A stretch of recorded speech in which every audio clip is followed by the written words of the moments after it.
Magnets and magnetism, question 3. Figure 1 shows 5 different metal samples. The student placed a magnet close to each metal sample. Describe what happened.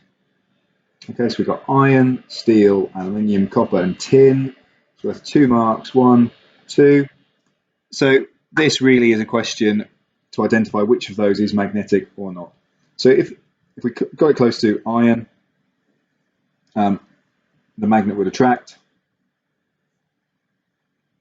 So the magnet would attract, which ones? It would attract the iron and steel, and that's it.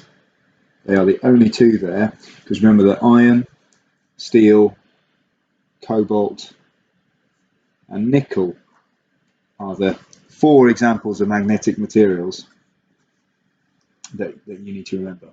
The magnet would attract iron and steel. Okay, so aluminium, copper, tin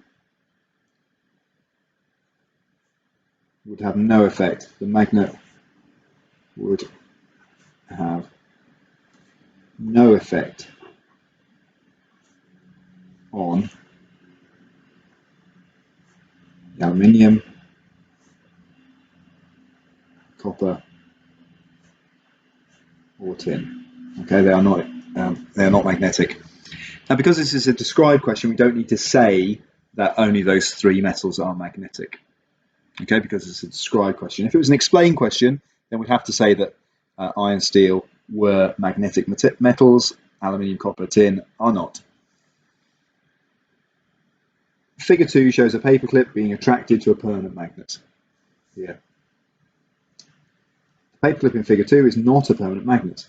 Explain. Okay, so that's going to be a describe plus. So we're going to describe first of all what's going on, then say why. What would happen if the paperclip was removed?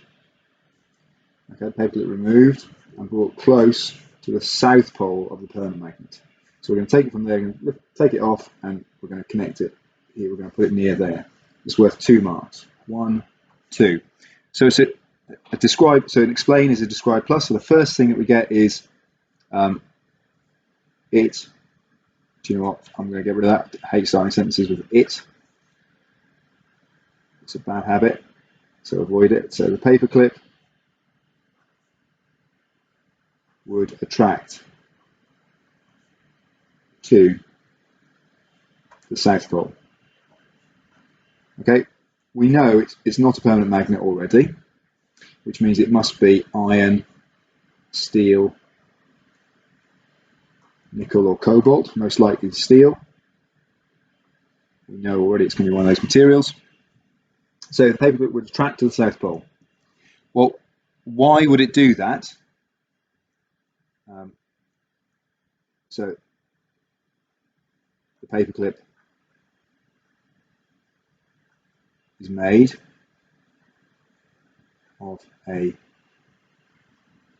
magnetic metal, first of all, and because it's not enough just to have a magnetic metal on its own, and the south pole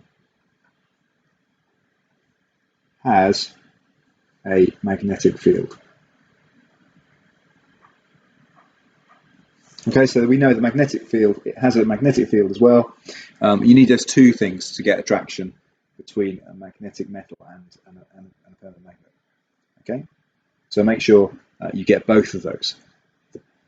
So it's magnetic, but that on its own is not enough to make it stick to something or attract something. You also need the magnet. Write down the equation that links gravitational field strength.